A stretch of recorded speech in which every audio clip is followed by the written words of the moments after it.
இன்றைய சமுதாயத்தில் 2 விதத்தில் ஹராமான வீடுகளை மக்கள் வாழ்ந்துகிட்டு இருக்கிறாங்க. ஒன்று சீதன வீடு. இந்த சீதன வீடுங்கிறது பெண் தரப்பு கிட்ட இருந்து மாப்பிள்ளைக்கு கொடுக்கப்பட்ட ஒரு வீடு, அது ஹராம். அல்லாஹ் தஆலா திருக்குர்ஆன்ல சொல்றான், வஆத்துன் நிஸா ஸதகாத்திஹின்ன நிஹ்லா, பெண்களுக்கு அவர்களுடைய மகர் தொகையை மனமுவர்ந்து கொடுத்து திருமணம் முடிச்சு கொள்ளுங்க. அப்படித்தான் அல்லாஹ் தஆலா என்ன செய்றான், சூரத்து நிஸாவுல சொல்லி காட்டுறான். பெண்ணுக்கு மகர் கொடுத்து கல்யாணம் பண்ணணும். பெண்ணுகிட்ட இருந்து வீடு வாங்கிட்டு கல்யாணம் பண்ணக்கூடாது. ஆணுடைய இடத்துல தான் பெண் வசிக்கணும்.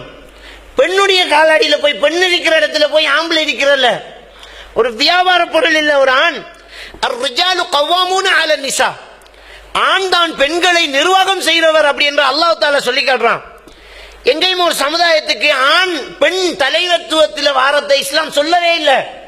எந்த ஒரு கூட்டத்துக்கு ஒரு பெண் தலைவி ஆகிறார்களோ அந்த கூட்டம் வெற்றி பெறாது என்று ஸல்லல்லாஹு அலைஹி வஸல்லம் சொல்றாங்க. பெண்கள் இமாமத்து செய்யறதெல்லாம் மார்க்கத்தில் கிடையாது. ஆண் தான் பெண்ணுக்கு இமாமத்து செய்யணும், இல்லாட்டி தனித்தனியே தான் தொழணும். அப்ப இமாமத்து மட்டுமில்ல, தலைமைத்துவம் மட்டுமில்ல, எதுலையுமே ஆண் தான் அவருடைய அதிகாரத்தில் அவனுடைய செலவுல தான் பெண்ணை வச்சுட்டு இருப்பாங்க. இது ஆண் ஆதிக்கம் அல்ல, இது பெண்ணுக்கு கொடுக்கிற பாதுகாப்பும் உரிமையும். ஆண் பெண்ணை பாதுகாப்பாக அவருடைய கட்டுப்பாட்டில் வச்சிட்டு இருப்பார்.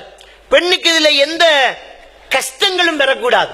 அப்ப பெண்ணு ஒரு ஆண் அவர வீட்டுல கொண்டாந்து வச்சிருக்கணும், அதுதான் இஸ்லாம். ஆனா அன்றைக்கு ஒரு சில பகுதிகள் என்ன நடக்குது, சீதனம் என்கிற ஒன்று தலைவிரிச்சு ஆடிட்டு இருக்குது. வீடு மட்டும் இல்லை என்றால் அங்க கல்யாணம் முடிச்சு கொடுக்கறது ரொம்ப கஷ்டமாகுது. சிலர் மாப்பிள்ளமார் கேட்கிறாங்க, எனக்கு ஒரு சதவும் சீதனம் தேவையில்ல, வீடு மட்டும் போதுங்கிறாங்க. அதை விட பெரிய சீதனமா சொல்லுவாங்க, ஆனா அசைஞ்சு அசைஞ்சு தின்னுமா, வீடு அசையாம தின்னுமான்னு. ஒரு வீடு கட்டி பார்த்தா தான் அதனுடைய வலிமை தெரியும். ஒரு வீடு கட்டி பார்த்தா, சின்னதா ஒரு வீடு கட்டி பார்த்தா தான் அதுல எவ்வளவு கொட்டணும் எவ்வளவு செலவு பண்ணணும் என்று ஒரு ஆம்பளைக்கு தெரியும். இன்னைக்கு சீதன வீடு எவனோ கட்டிக்கிட்டு இருக்கிறதுனால வீண் விரயமும் நடந்துகிட்டு இருக்குது. நம்ம செலவழிச்சா தானே. அந்த பெண் பார்க்கறதுக்கு ஒரு குரூப் போகும் பாருங்க, அவங்க பெண் பார்க்க போகல, பெண்ணை தவிர மற்றெல்லாம் பார்த்துக்கிட்டு வராங்க. அவங்க பேரு தான் பொண்ணு பார்க்க போறாரு, அங்க போய் பார்ப்பாங்க. அட்டாச் பாத்ரூம் இல்ல, முன்னுக்கு ஆசி வளைக்கல, முன்னுக்கு ஒரு பிளைட் ஒன்று இறக்கல, அங்கால ஒரு காம்பரவுண்ட் முடியல, இதுக்கு பெயிண்ட் காணாது, அவடுத்த ஒரு சிங்க் வைக்கல, இவடுத்த ஒரு ஒவ்வொரு குறையாக அந்த வீட்டில் குறை பார்த்துட்டு போய் இதெல்லாம் முடிங்க அப்பதான் கல்யாணங்கிறது. அப்ப கக்குஷிக்கா கல்யாணம் பண்ணி கொடுக்க போனது, அட்டாச் பாத்ரூம் இல்லைன்னு சொல்லிட்டு கல்யாணத்தை அழைக்கிறாங்களே, ஆறு கல்யாணம் பண்ணி கொடுக்க போறாங்க, என்ன தேவை இருக்குது அப்படிங்கிற. ஒரு ஆண் தான் பெண்ணை கல்யாணம் முடிச்சு அவர் வீட்டுக்கு கொண்டு வரணுமே தவிர, ஒரு பெண்ணு வீடு கட்டி வச்சுட்டு மாப்பிள்ளை தர்றதுங்கிறது விபச்சாரத்துக்கு வேறொரு வேறு வச்ச மாதிரி இருக்கும், அது கல்யாணம் கிடையாது. எனவே நாங்க தெளிவாக புரிஞ்சு கொள்ளணும், சீதன வீட்டில் இருக்கிறோம் என்றால் ஹராமான ஒரு சொத்துல இருக்கணும். யார் பங்கெல்லாம் அதுல கலந்திருக்குது, மச்சாமாருடைய பங்கெல்லாம் இருக்கும். அந்த பெண்ணுக்கு சகோதரமாரு கொடுக்க வேண்டிய அனந்தர சொத்தை தான் இது மூட்டைப்பூச்சி மாதிரி மட்டும் வந்து உறிஞ்சிக்கிட்டு இருக்குது இந்த புது மாப்பிள்ளை. ஒரு ஆம்பளை மௌத்தானா அவன் சொத்துக்கள் பொண்டாட்டி பிள்ளைகளுக்கு அனந்தரமா பிரியணும். இன்னைக்கு மௌத்தாகிற ஒரு முஸ்லீம் காட்டுங்களேன், நம்ம இலங்கையில மௌத்தான உடனேயே அனந்தர சொத்து பங்கு பிரிக்கிறாங்களா, இருந்ததானே பிரிக்கிறதுக்கு எல்லாம் கொடுத்து முடிஞ்சிட்டு தான் ஒரு ஆளு மண்டையை போட்டுட்டு இருக்கிறான். ஒரு பொம்பளை மௌத்தானா அந்த பொம்பளைக்கு ஒரு சொத்து இருக்கும், உம்மா மௌத்தானா உம்மாட சொத்து வரையா இருக்கணும், பாப்பா மௌத்தானா பாப்பாட சொத்து வரையா இருக்கணும், அது அனந்தரமாக பிரியணும். அது வாப்பாக்கும் போகும், உம்மா மௌத்தானா வாப்பாக்கு ஒரு பங்கு போகும், பிள்ளைகளுக்கு வரும், அதுல உம்மா உயிரோடு இருந்தா அதுல உமாக்கு போகும். அப்ப இந்த அனந்தர சொத்துக்கள் நமக்கு பிரிஞ்சிட்டு வரும்போது சில வேளை சின்ன குழந்தைகளுக்கெல்லாம் சொத்துக்கள் சேர்ந்திருக்கும். அதான் ஒரு சின்ன பருவயசை அடையாத ஒருத்தருடைய சொத்துக்களை பாதுகாத்து கொடுக்கிற சட்டம் எல்லாம் இருக்குது. ஆனா நடைமுறைப்படுத்துறதுக்கு அப்படி ஒன்றும் இல்லையே. அந்த விகிதாசாரங்கள் சரியா இருக்கணும். இருந்து அப்ப ஒவ்வொரு ஆம்பளைக்கு ஏற்கனவே சொத்துக்கள் இருக்கும், அப்ப அவன் கல்யாணம் பண்ணிக்கு போவான், அவன் வீடு கட்டி கல்யாணம் பண்ணணும். அப்பதான் ஒரு ஆம்பளைக்கு இங்க மரியாதையும் மதிப்பும் இருக்கும். அப்ப சீதன வீட்டுல யார பங்கு கலந்திருக்குது, மொத்தமா ஒரு பொம்பளைக்கு ஒரு மாப்பிள்ளை ஒரு ஆம்பளை என்ன செய்வான், வீட்டை கொடுத்துருவான். அதுல ஆறு பங்கு இருக்குது, அங்க இருக்கிற 4 ஆம்பளை பிள்ளைக்கு பங்கு இருக்குது. அங்க அப்பாவியா 2 ஆம்பளை நிப்பான், அவன் பங்கு ராத்த தங்கச்சி மாதிரி கொடுத்து முடிஞ்சு கையை தட்டி விட்டுருவாங்க வாப்பா அம்மாவும். என்ன செய்யற நான் அப்படின்னா, நீ எங்க சரி வாங்கிட்டு போ, உன்னை சும்மாவா விட்டோம், ஆம்பளை நீ அப்படிங்கிறாங்க. பிச்சை எடுக்கிறதுக்கு பெரிய ஒரு குவாலிபிகேஷன் தான் ஆம்பளை. ஒரு தொழிலும் இல்லாட்டியும் பரவாயில்ல, ஆம்பளண்டா கொடுத்து எடுக்கிறாங்க. அப்ப இன்னொருத்திட சொத்தை போய் என்ன செய்யறாங்க, அவதரிக்கிறாங்க, அவன் சொத்தை கைவிட்டு இருக்கிறான். அப்ப காரணம் வேற சொல்றாங்க, நாங்கள் சும்மாவா இருந்தோம், நாங்களும் 4 வீடு கட்டணும் தானே அப்படிங்கிறாங்க.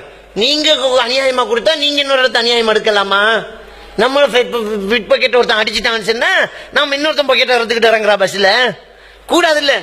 எனவே சீதனம் என்கிற ஒன்று ஒரு ஹராமான சொத்து இருந்தா திருப்பி கொடுத்துடணும்.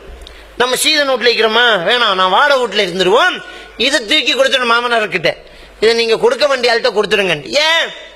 இது நாளை மறுமையில வந்து பிடிக்கிற இடம். இது நபிகள் நாயகம் ஸல்லல்லாஹு அலைஹி வஸல்லம் சொல்றாங்க, மனில் முஃப்லிஸ், வங்குரோத்துக்காரன் யார் தெரியுமான்னு கேட்கிறாங்க. முஸ்லிமில் வரக்கூடிய ஹதீஸ், வங்குரோத்துக்காரன் யார் தெரியுமா அப்படின்னு கேட்டாங்க.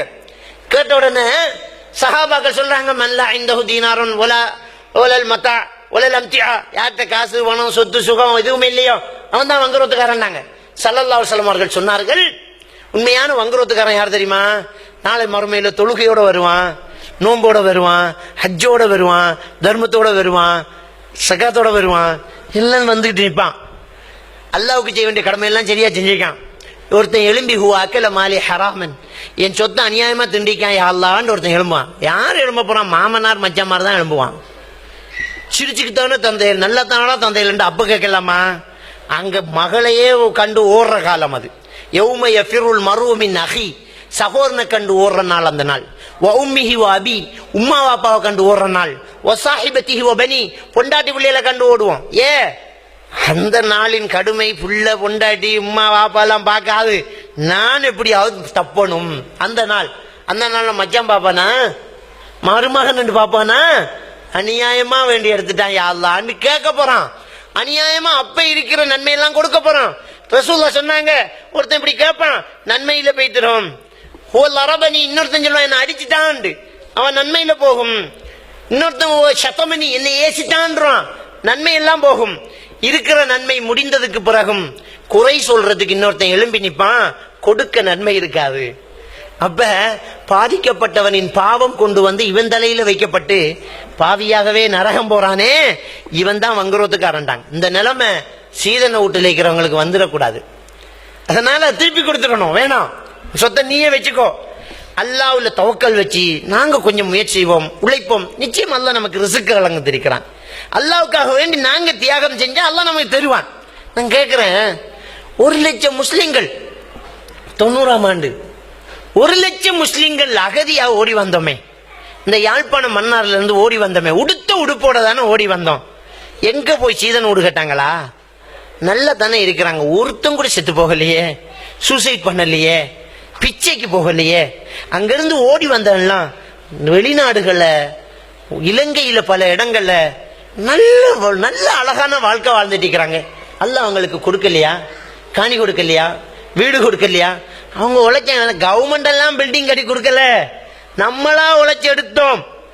அந்த முயற்சி நம்ம வாழணும் அப்படின்னு நினைச்சாங்க, அல்லாஹ் கொடுத்தான். இதுக்குள்ளேயே இருப்பீங்க நீங்க. மன்னார்ல இருந்து யாழ்ப்பாணத்துல இருந்து வந்த நீங்க என்ன பிச்சையா எடுத்த? நம்ம நடு ரோட்டுக்கு வந்துட்டோமா? நல்லா தானே இருந்தோம். அன்புக்குரிய இஸ்லாமிய சகோதரர்களே, அல்லாஹ் தருவான் நம்பிக்கை நம்மகிட்ட இல்ல. அந்த நம்பிக்கையோட நம்ம இருக்கணும். எனவே இந்த ஒரு வீடு ஹராத்துல இருக்குது இன்றைக்கு நிறையவே.